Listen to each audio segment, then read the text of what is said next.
My name is Melanie Carter, 35 years old, creative director at a media company in Seattle. On the morning of December 23rd, I left my small apartment with a large gift box and a freshly baked cherry pie, the kind my grandmother taught me to make when I was just a kid under 10. I drove nearly 900 miles, crossing 3 states, to return to Rapid Falls, a small town in North Dakota I left almost 8 years ago with a promise never to look back. I didn't tell anyone. I wanted to surprise my mom, Teresa, and my younger brother, Caleb, who's 6 years younger than me. I figured they'd be shocked. Maybe after all these years of me being the only one to keep in touch, sending money regularly, checking on mom's health, paying off Caleb's student loans, and buying birthday gifts for both of them, maybe there'd be a small moment of genuine happiness when they saw me standing on the porch, arms full of Christmas. I'd missed many holidays with them because of work, but I never forgot to send money. This year, I wired an extra $900 at the beginning of December with a note for a special dinner and a little extra for Caleb to fix the car. My mom replied with a short thanks in a text. No emoji. No call. I told myself maybe she was tired. During the drive, I pictured her face when she opened the door, surprised, and then bursting into tears, hugging me tight like she did that Christmas Eve back in 2015. I imagined Caleb running out, grabbing the gift box from my arms and saying, "Did you really bring me that console, sis?" It took me almost 12 hours to drive through a snowstorm. The tires slipped more than once in Montana. I stopped at a local store in Bismarck to buy ingredients, selecting deep red cherries and premium cinnamon sticks for the pie. I also picked out a forest green wool scarf for Mom, the color she once said brightens my whole face. When I called to let her know I was close, she only said, "Yeah, we're getting dinner ready." No rush. Her voice was flat. Not a single exclamation point. She didn't ask if I needed a break or if I'd eaten. When I said I'd brought gifts, she added, "There's nobody new here. Don't worry." Still, I kept driving. I thought maybe she was just busy. I thought families can be a little distant, but deep down there's always a bond. I thought I was still Teresa's daughter and Caleb's sister. I reached town around 6 p.m. Snow was still falling lightly. Maple Street, leading to Mom's house, was lined with warm, golden Christmas lights, and I saw the driveway packed. There was a red SUV, a brand new Lexus, and even a sleek Mercedes I'd never seen before. I was surprised Mom hadn't mentioned any big gathering. I checked my hair in the rearview mirror, reapplied a dark red lipstick, then carried the pie and the bag of gifts toward the 2-story house I grew up in. Christmas music floated out from the window. The scent of roasted turkey and cinnamon drifted in the cold air. I stepped onto the porch, hands slightly trembling from cold and nerves. I rang the doorbell. The door opened. My mom stood there. She wore a black velvet dress, a string of pearls, a glass of red wine in hand. Her eyes scanned me once, then turned cold. "Sorry, I think you have the wrong house." I froze. "Mom, it's me, Melanie." She didn't blink. "I think you're mistaken. No one by that name lives here." And then she shut the door. No explanation. No hug. No Merry Christmas. I remained on the snowy porch, holding the warm pie in my hands. My heart clenched like someone had grabbed it and squeezed. I don't remember how I made it back to my car. I just remember the snow getting heavier, the icy wind smearing the mascara I had carefully applied that morning. The cherry pie I carried all those miles now sat abandoned on the porch, still steaming through its golden crust. I placed the gift bag in the back seat and sat motionless behind the wheel. The porch light kept blinking. Laughter from inside spilled into the night, but I, the only daughter of Teresa, was left outside the door like a stranger. I grew up in Rapid Falls. That house used to be where I belonged. Once. My parents divorced when I turned 16. At the time, I was still in high school, and Caleb had just started 5th grade. The split wasn't dramatic, no legal battles, no shouting, but the cold that followed never lifted. My father, Bruce, moved to Arizona with a woman named Darlene, whom he called his true soulmate. He paid child support on time but called less and less. Within 3 years, he vanished completely from my life. But Caleb kept getting birthday gifts from Dad and Darlene. I once resented him for that small, consistent thread of connection I was denied, but over time I realized Mom held the real keys to our lives, deciding who was worthy of affection and who was not. Teresa worked as head nurse at the city hospital. Her shifts ran from 6 a.m. to 7 p.m. She left with a cold lunch and came home with dark circles under her eyes and a permanent weariness etched into the lines around her mouth. I learned to cook from YouTube tutorials, my small laptop propped on the counter as I figured out how to make spaghetti sauce from scratch and shepherd's pie for the three of us. I tutored Caleb in math, coaxing him through algebra at the kitchen table while our mother slept on the sofa, still in her scrubs. I worked weekends at a dusty old bookstore to help cover our school costs, the smell of old paper and ink becoming a strange comfort. One winter evening, she collapsed in the living room from what the doctor later called sheer exhaustion. I skipped 2 weeks of school to care for her, brewing her teas, taking her temperature, and managing the house in near silence so she could rest. I never once complained. I believed that's what a good daughter does. You fill the cracks. You hold the pieces together. You become the glue, even if it means you start to dissolve yourself. After finishing my communications degree at the state university, I didn't leave immediately. I couldn't. The invisible tether of responsibility was too strong. I took a job at a small marketing firm in Bismarck, a manageable 45-minute drive from home. Every Sunday night, I would drive back to Rapid Falls with a car full of groceries for the week and home-cooked meals I'd prepared in my tiny apartment. Sometimes I'd do Mom's laundry and stay up late at her kitchen table, preparing reports for my own job for Monday morning. Caleb had just started at the local community college. I paid for his textbooks, his gas, and even bought him a new laptop when his old one took an accidental swim in Miller's Lake. So I only truly moved out when a major creative firm in Seattle offered me a position with double the pay and a chance to build a life that felt like my own. I remember the day I told Mom. We were in the living room, the late afternoon sun casting long shadows across the worn floral print sofa. She looked up from a utility bill, her expression unreadable. "Yeah," she said, her voice flat. "Guess it's time you lived for yourself." There was no warmth in her words, no hint of pride. It was a statement of fact, a release from a duty she had long since taken for granted. Caleb, then 25 and still living at home, gave me a rare hug. "You got to crush it out there, sis," he'd said, his voice full of an enthusiasm I wanted so desperately to believe was genuine.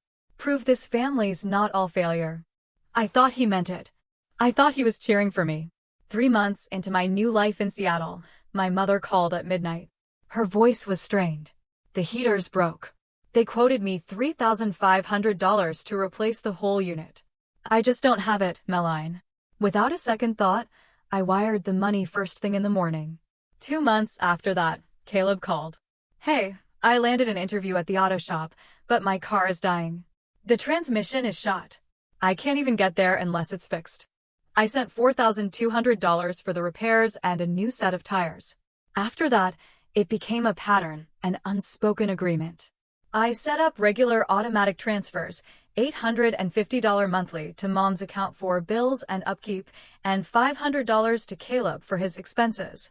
Sometimes, a flicker of doubt would surface. They were both working, Mom at the hospital, Caleb at the shop. Why couldn't they manage? But then a wave of guilt would wash it away. I was the one who had left. I was earning good money in a big city. They were my family. Helping was simply the right thing to do. It was my role. I only paused, truly paused, when I started noticing the odd changes during my brief, infrequent video calls with them. Mom was sitting on a brand new leather sofa set, the kind with electric recliners. The kitchen behind her had been upgraded with sleek, European-style cabinets and granite countertops. Caleb posted pictures on social media of a brand new pickup truck, the kind with a premium sound system and a built-in GPS. When I asked about it, they would laugh it off. "Caught a huge sale. You wouldn't believe the deal we got," Caleb had said. "Besides, you got to treat yourself sometimes, right?" I tried to convince myself everything was fine, that I was just being overly sensitive, a little paranoid from living alone so far away. But when my phone calls were consistently cut short, my texts went unanswered for days, and every communication inevitably circled back to, "Can you send a little more this month?" I felt something cold and heavy settle in my spine. That chill seeped into every subsequent call I made, every bill I paid for them, every flight I offered to book for Mom that she couldn't find the time to take. It was the quiet, insidious feeling of being used, but lacking the concrete proof, or perhaps the courage, to confront it. I had moved to Seattle to build my own life, but my heart, and more tangibly, my bank account, were still trapped in rapid falls. They were trapped in the itemized invoices on my bank statements, in the automatic transfer confirmations, in every time I whispered to myself, if I don't help them, who will? I believed that love, given freely, would eventually be returned in kind. I thought I was being a good daughter, a good sister. Until that night, when my own mother looked me in the eyes through a crack in the door and said, "Sorry, I think you have the wrong house." The distance began to feel like a physical chasm when our calls dwindled to near non-existence. At first, Mom would cancel our scheduled video chats because she was too tired after the night shift. Then Caleb would promise to call me back after his shift, but never would. Gradually, I became the sole initiator of contact, my calls and texts hanging in a digital void, often marked as seen with no reply. One afternoon, I returned a missed call from Caleb during my lunch break. He answered with a flat, impatient, "Why'd you call back?" "You called me," I said, trying to keep my voice light. "I was just checking in." "Oh, right. I just wanted to ask if you could send this month's money a few days early. My credit card payment is about to be charged." I paused, a knot tightening in my stomach. I took a steadying breath. "Sure, Caleb. I can do that. By the way, did you get the package I sent last week? I included those snacks you love from that market here, and that new hoodie you wanted." There was a rustle on his end. Probably. Haven't opened it. Been busy," he added, as an afterthought, "and that card game you sent a few months ago? Mom gave it to her friend's kid." "I don't really play board games." I managed a dry, hollow laugh. That game was a rare collector's edition he had specifically texted me about for weeks, sending me links and saying, "Man, I wish I had that set." I had it special ordered from a company in Australia, paying a small fortune in shipping, imagining his excitement when he opened it. I thought I was doing something thoughtful, something meaningful for them. To them, it was just stuff. Disposable. Last winter, I came down with a severe case of pneumonia. The world shrank to the 4 white walls of a hospital room for 5 days. The doctor insisted I take at least 2 weeks off work to fully recover. Weak and wheezing through the oxygen tube in my nose, I called Mom. I needed to hear her voice. After a long silence on the other end of the line, she finally asked, "So does that mean you're not coming home for the holidays?" "I can't, Mom," I rasped. "I'm in the hospital." "Oh, that's too bad," she said, her voice laced not with concern, but with a flat disappointment. "Caleb was really hoping you'd be able to get him those NBA tickets this year. And those new headphones he wanted." Lying in that sterile hospital bed, surrounded by the beeping of machines, I received no, "How are you feeling?" No, "Do you need anything?" No, "I'll come visit," or even a simple, "I'll call you tomorrow to check in." Just a litany of unfulfilled gift requests. Still, that year, I sent the money. I ordered the presents online from my hospital bed. I handwrote cheerful holiday cards, pretending everything was fine, that our family was normal. I told myself they were just stressed, tired, preoccupied with their own lives. Each month, the transfers continued. $850 to Mom. $500 to Caleb. It began to feel less like help and more like a subscription fee. A payment to keep my place in the family. I started calling it my daughter tax in the privacy of my own mind. I texted my mother weekly. "How are you doing? Hope you have a good week." Most messages were left on read. When she did reply, it was often with a random, impersonal piece of local news. "Mrs. Nancy from the old neighborhood sold her house for a fortune," or "the church is redoing its roof." Never a single question about me, about my life, my work, my well-being. Once, buzzing with pride, I shared that I had been appointed project lead for a major international campaign at my firm. The CEO had even sent a printed letter of commendation to my desk. I took a photo and sent it to Mom. No response. 3 days later, a text from Caleb popped up. "Hey sis, I dropped my phone and cracked the screen. It's totally busted. Can you help me get a new iPhone?" No, "Oh, congratulations." No, "I'm so proud of you." Everything they said, every interaction, seemed to translate into $signs. I, at 35, working from morning until night, cooking dinner for one, sleeping alone, living 1,000 miles from home, kept wiring money back like some guilty child performing penance for a sin I never committed. The sin I suppose, of leaving, of succeeding. One rainy evening after work, I was walking through the misty streets of Seattle. I stopped by a stone wall near the market, a place covered in handwritten love notes and messages on colorful sticky pads left by strangers. Amid the cheerful clutter, one scribbled line on a faded yellow note stood out to me. No one really forgets you. They just remember you when they need something. I stood in the gentle drizzle for a long time, the words echoing in the hollow space that had grown inside me.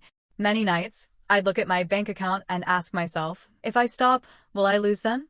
But standing there, I realized the real question was, if they only stay because of the money, did I ever really have them? I'm not someone who lives by suspicion. I have always been a master of making excuses for Mom and Caleb. I've told my friends they're just not very expressive or they're too busy to call, you know how it is. I hid the emotional cuts and bruises behind a carefully constructed facade of success and strength. But at some point, even someone who keeps looking for the light has to finally admit that some rooms just don't have windows. The white-painted wooden door shut in my face with a dry, definitive click, a sound more brutal and final than any shouted rejection. I stood there on the snow-dusted porch steps, holding a still-warm cherry pie in my numb hands, the gift bag weighing heavy on my other arm. No one opened the door again. No one called my name. Just the muffled sound of festive music playing inside. Warm, meaningless, cruel. I stepped back, my boots slipping slightly on the icy wood, my body unsteady. For a fleeting, desperate second, I still hoped it was all some bizarre misunderstanding, that my mother, Teresa, would fling the door open again, force a tight smile, and say, "Oh, it's you. Come in, sweetie, it's freezing out there." But the lights behind the curtains just blinked rhythmically, casting a cheerful glow on the falling snow. No one came out. No terrible mistake explained that cold, dead stare or the words, "Sorry, you've got the wrong house." I was there for less than a minute, but it felt like I'd turned to stone in the bitter North Dakota wind.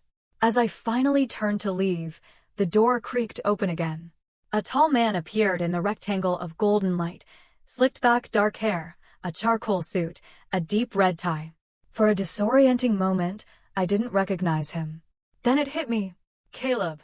He looked at me, and for a flash, his eyes widened in genuine surprise, but it was quickly masked by something else I couldn't quite name. Shame, fear, or maybe just the awkward look you give an outdated piece of furniture you didn't expect to find in your hallway.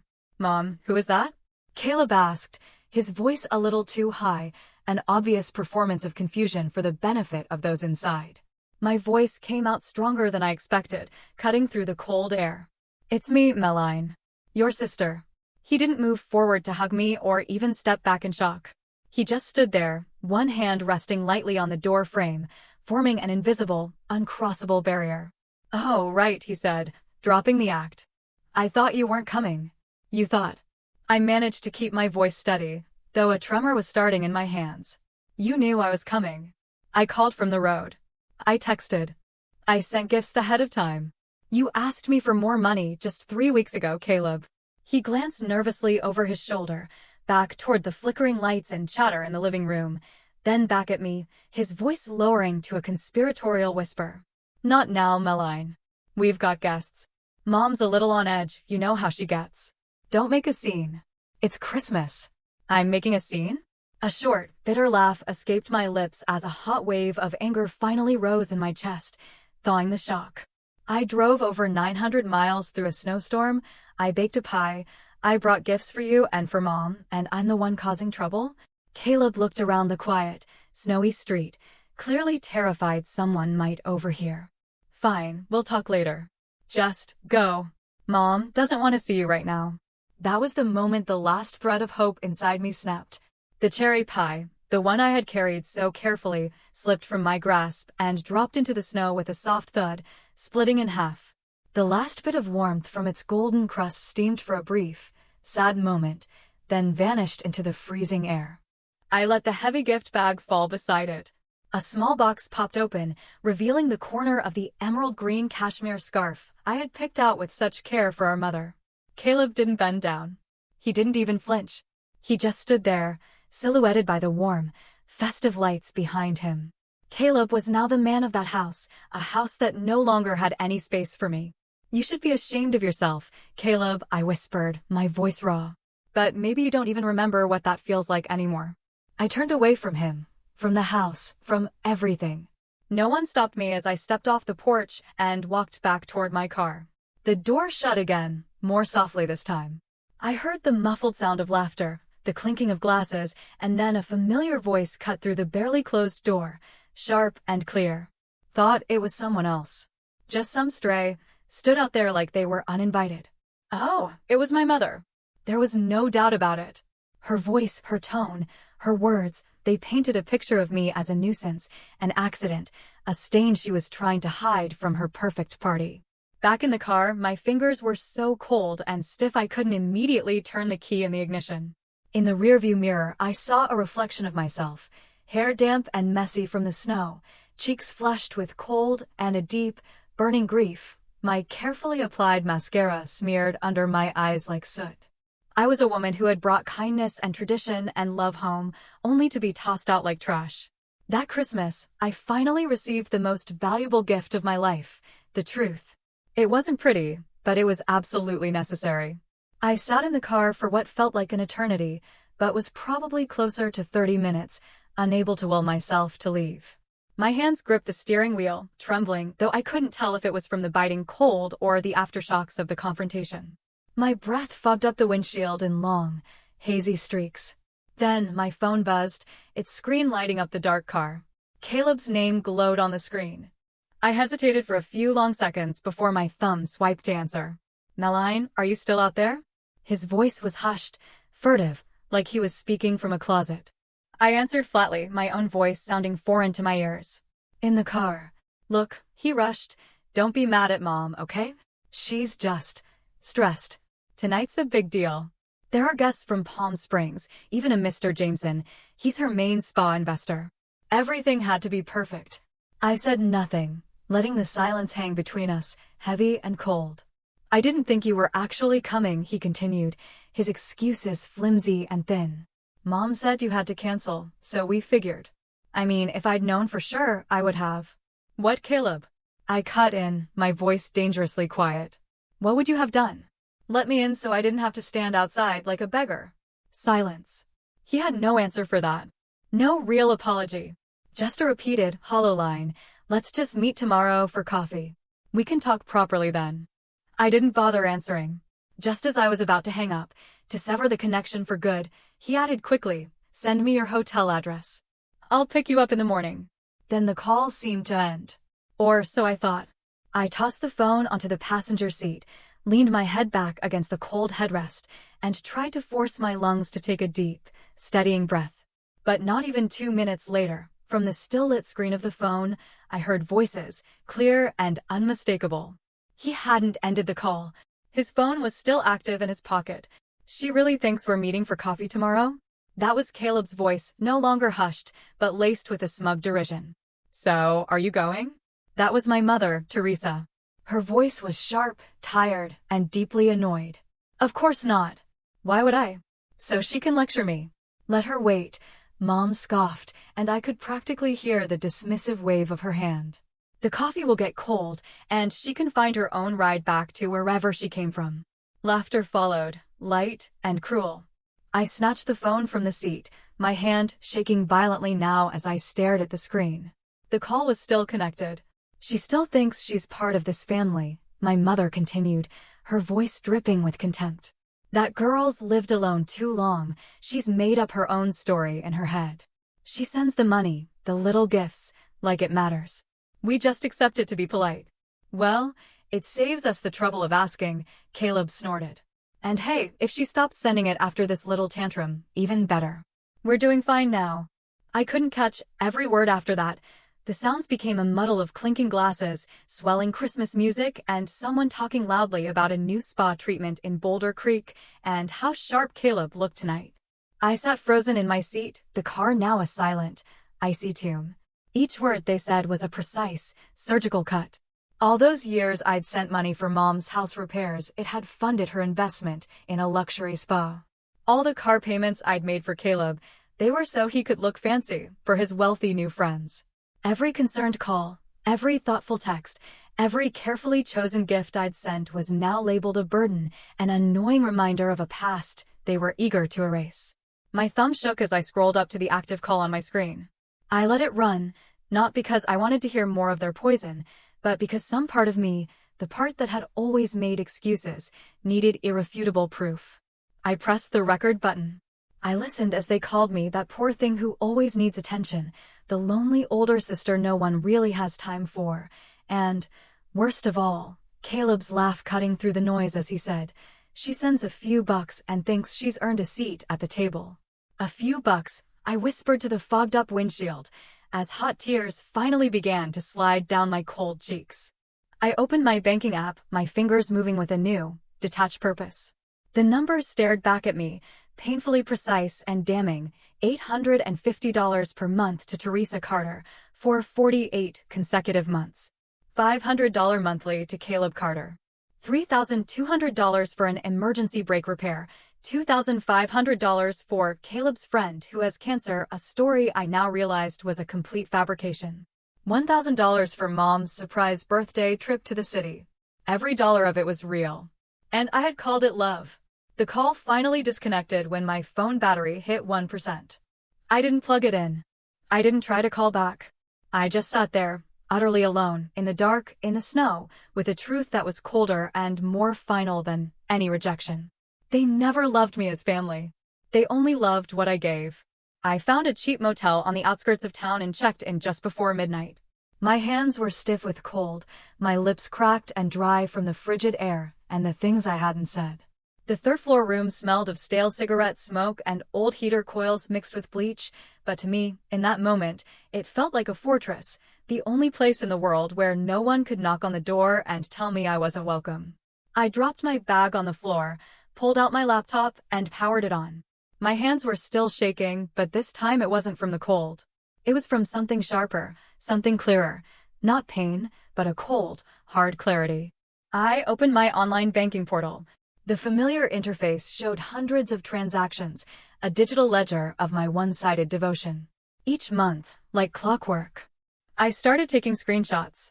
Every line, every entry, each one labeled with a painful memory. Mom, bills, Caleb, expenses, house repairs, emergency fund, hospital copay, birthday gift, all meticulously documented, nothing skipped.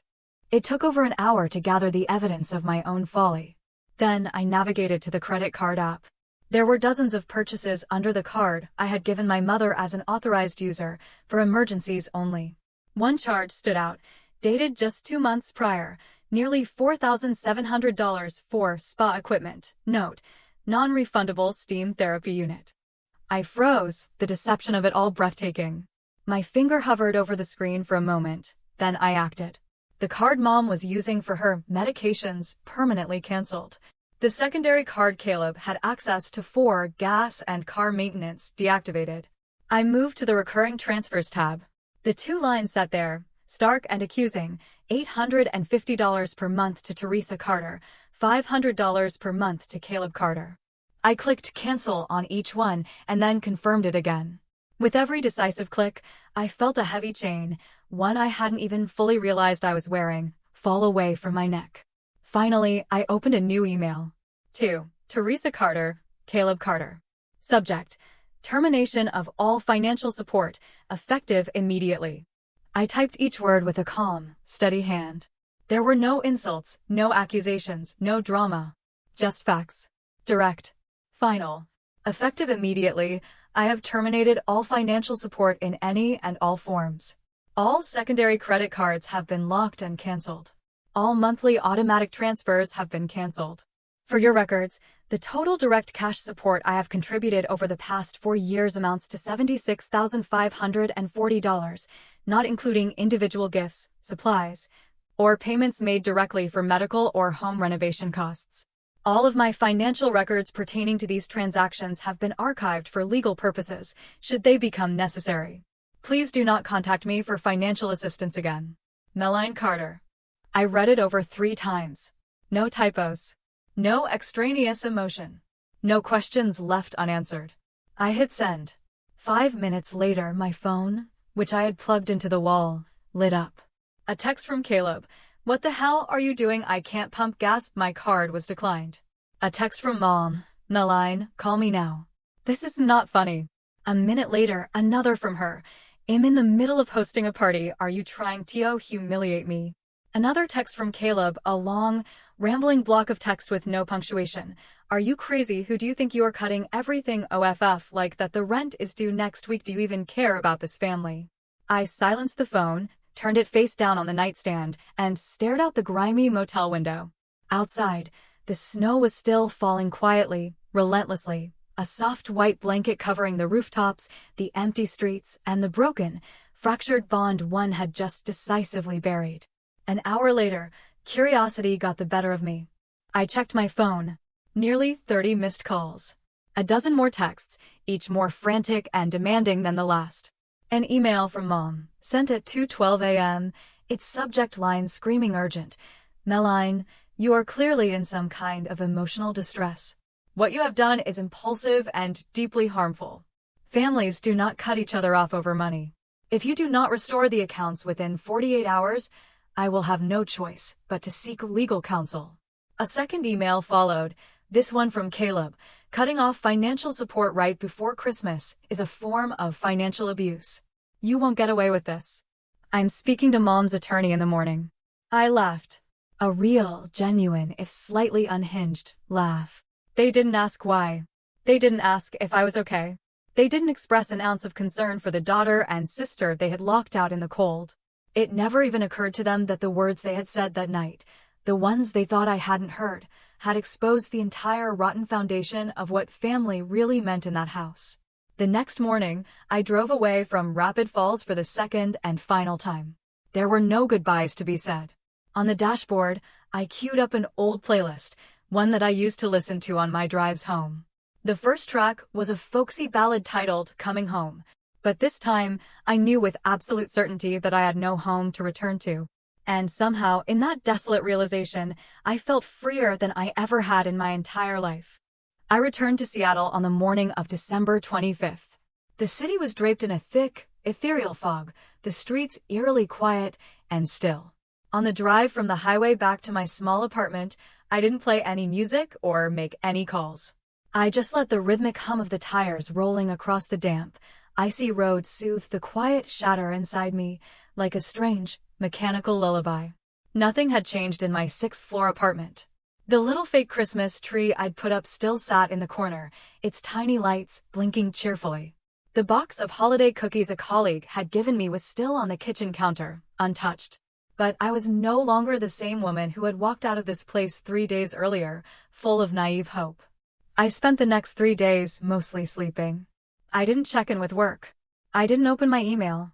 I put my phone on Do Not Disturb and, in a moment of cathartic clarity, deleted all contact information for my mother and brother. Their messages and emails kept coming in, piling up in a blocked folder I had no intention of ever opening. I didn't need to know anything else. The truth I'd been given was more than enough. On the 4th day, I scheduled an online therapy session with a Dr. Helen Morse, a therapist a colleague had recommended to me last fall. Back then, I had brushed off the suggestion, telling myself I didn't need help, that I was strong enough to handle my family stress on my own. Now I knew better. In that first session, all I could manage to say through my tears was, my family doesn't need me. They just need my wallet. Dr. Morse nodded gently, her expression full of a calm empathy I hadn't experienced in years. She didn't interrupt. She didn't try to fix me. She just listened, treating my story like an unfinished piece of music, not a problem to be solved. By our 3rd session, the full, painful picture became clear. I had been trapped for years in a system of covert financial abuse, one cleverly disguised as familial duty and love. Caleb and my mother had manipulated me with guilt, strategic silences, and a web of unspoken expectations, effectively turning their daughter and sister into an unconditional source of income. Dr. Morse said something that left me speechless for the rest of the session. Numbers don't lie, Naline, but it's your emotions that have been exploited the most. It wasn't just heartbreak I was feeling. It was a profound awakening. In the weeks that followed, I started to venture out again. I took long walks on weekends around Capitol Hill, browsing used bookstores with their comforting scent of aging paper and finding quiet corners and cafes with scratched wooden chairs and walls covered in scribbled notes from strangers. I learned how to sit alone at a table for one without feeling lonely. I learned to cook a delicious meal just for myself and not feel a pang of guilt for not having someone to share it with. One Saturday afternoon, while taking down my recycling, I met June Ito, my downstairs neighbor. She was a woman approaching 70, with warm, kind eyes, a gentle smile, and a cloud of soft gray hair pinned into a neat bun. She was always carrying a woven basket full of yarn. "You're the girl who leaves for work at 6:45 every morning, right on the dot?" she asked, squinting at me through her stylish glasses. I laughed, surprised she'd noticed my routine. "Exactly 6:45, I confirmed. "Unless it's pouring rain, then it's 6:50. We started talking. June had lived alone since her husband passed away 5 years prior. Her children lived on the East Coast, and their contact was limited to occasional calls and holiday cards. She never complained. She spoke about her life with the peaceful acceptance of someone reading from a well-loved journal. She taught me how to knit, the rhythmic click of the needles a meditative balm for my frayed nerves. I, in turn, taught her how to use her tablet to video call her grandchildren. Every Sunday, we started a tradition of having dinner together at her place. Her beef stew was richer and more comforting than anything my mother had ever cooked. We didn't need a lot of words between us, just a quiet, comfortable presence. She once said to me, her hands busy with a half-finished scarf, "A real family isn't about who you share blood with, Meline. It's about who never turns love into a transaction." Gradually, I opened up to others in our building. The elderly gay couple on the 3rd floor who grew prize-winning roses, the quiet biology student on my floor who always carried cat treats in her pockets, the kind widower on the 4th floor who would leave apples from his small garden by my door. We started calling ourselves the apartment-chosen family. My work life blossomed, too. When I returned after the holidays, my boss, Amanda, a sharp and perceptive woman, stared at me for a long moment and then said, "I don't know what you did over your break, Carter, but your eyes, they're different. Sharper. Fuller." I just smiled. A few months later, I was given the lead on a collaborative project with a major international brand, the biggest opportunity of my career. I bought myself a new, impeccably tailored blazer for the kickoff meeting, not to impress anyone, but as a tangible reminder that I was living this life for myself now, not to be useful to someone else. I opened a new high-yield savings account and named it the Freedom Fund. Each month, I deposited the exact amount of money I used to send to my mother and brother, $1,350. It wasn't for a specific purchase, but for investing in the only thing that was ever truly and completely mine, myself. On Christmas Day a year later, I sat at the small table in June's cozy apartment, a simple dinner of roast chicken and vegetables between us. There was no big tree, no fancy tablecloth, and no one demanding anything from me. And yet, surrounded by the scent of rosemary and the warmth of a quiet, genuine friendship, I had never felt more loved or more at home, without ever having to pay for it. One crisp April afternoon, I was standing outside an old bookstore near Pike Place Market, waiting for June to join me for coffee, when I caught a glimpse of a familiar figure through the large front window. He was tall and thin, wearing a drab gray coat with frayed shoulders. He stopped at a spinning postcard stand, picking up one with a picture of the Space Needle against a snowy backdrop, tilting his head to read the fine print on the back. I almost didn't recognize him, but when he turned to put the postcard back, his eyes met mine through the glass. Caleb.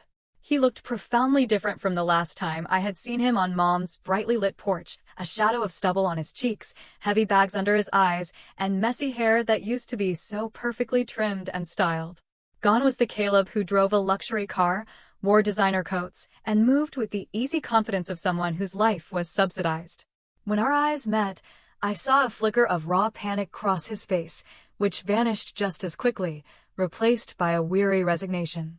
Caleb took a deep breath and walked out of the store toward me, slipping the postcard into his pocket. He wore a tight, forced smile. "Meline. Wow, you're still in Seattle." I stood up a little straighter, my posture calm, my hands steady in my pockets. "Still here," I said, my voice even. "I moved back 3 months ago," he said, shifting his weight from one foot to the other. working for a small logistics company out by the airport. It's not my dream job, but he shrugged, a gesture that seemed to carry the weight of 100 disappointments. It's something. I glanced down at his shoes. They were worn at the heels, with faint salt stains from the winter roads. There was no judgment in my mind, only a strange, detached sense of peace. I see. I hope you're doing okay. He hesitated, his gaze dropping to the sidewalk. Do you have a few minutes? Maybe we could sit down somewhere? I'd really like to talk. I looked at my watch. In 10 minutes, I was meeting June at the cafe just down the street. But what kept me from saying yes or no right away was the look in Caleb's eyes. They no longer held the arrogance or the careless avoidance of our last encounter. There was, perhaps for the first time, a glimmer of something that looked like regret, or at least a desperate effort to perform it. I pointed to a simple wooden bench on the sidewalk, nestled between a planter box and a newspaper stand. Here's fine, I said. I don't have much time. Caleb nodded gratefully. We sat down, a careful distance between us, like two strangers sharing a brief rest. I know you probably don't ever want to hear anything from me again, he began, his voice low. But there are things I think I need to say. I stayed silent, letting him find his words. What happened last year? There's no excuse for it. I was awful. Worse than you even know. And I listened to the recording of that call. I know you heard everything. I know what Mom said, too. I finally turned to look at him, my gaze calm and direct. And if you know that, then you also know that I didn't walk away because of one ruined dinner. It was years, Caleb. Years of being used. Caleb nodded, his face pale. After you cut us off, everything fell apart. Mom's spa venture went under. Her investor pulled out. She ended up losing the house. I lost the car. We lived off her savings until there was nothing left. That's when we finally realized what you'd really done for us all those years. I looked out at the bustling street, my heart unshaken. No, I said, my voice gentle but firm. You didn't realize what I did for you. You just regret that the money stopped. He lowered his head, a tear tracing a path down his cheek. Maybe at first, he whispered. But living like this, working this hard just to make rent, it changes you. I lost the best sister I ever had, and I didn't even know it until she was gone. I offered a faint, sad smile. You didn't lose me, Caleb. You let me go a long, long time ago. I just finally accepted it. His voice cracked. Do you ever think about forgiveness? I stood up, pulling the collar of my coat tighter against the cool spring breeze. Forgiveness isn't the same as going back, I said softly. I don't hold grudges anymore. They're too heavy to carry. But I hold boundaries. And family, real family, isn't a place that uses love to lie. It's built on love and respect. We were never that. I reached into my wallet and pulled out a crisp $10 bill, placing it gently on the bench beside him. Get yourself a warm coffee, I said. But please don't get confused. This isn't a restart. This is a proper ending.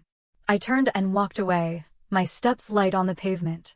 Behind me, Caleb didn't call out my name. He didn't follow. There was only the sound of the Seattle wind brushing past my coat, carrying the scent of sea salt and new beginnings. At the cafe, June was already waiting, a steaming mug of hot cocoa ready for me. As I sat down, she looked at me with her wise eyes and said, "You look different." Lighter, huh? I nodded, wrapping my hands around the warm ceramic mug. Yeah, I said, a real smile spreading across my face. For the first time in my life, I don't feel like I owe anyone anything. Meline's story is a reminder that sometimes the strongest thing you can do isn't to forgive, it's to let go. In a world where family ties are often used as a shield for manipulation, she had the courage to walk away from toxic bonds, set new boundaries, and find peace in a chosen family built on real respect. In real life, many are learning this hard truth. Not everyone who shares your blood deserves your love and loyalty without question. What do you think about Meline's decision? What would you do in her place? Share your thoughts in the comments, and don't forget to subscribe for more powerful stories about family.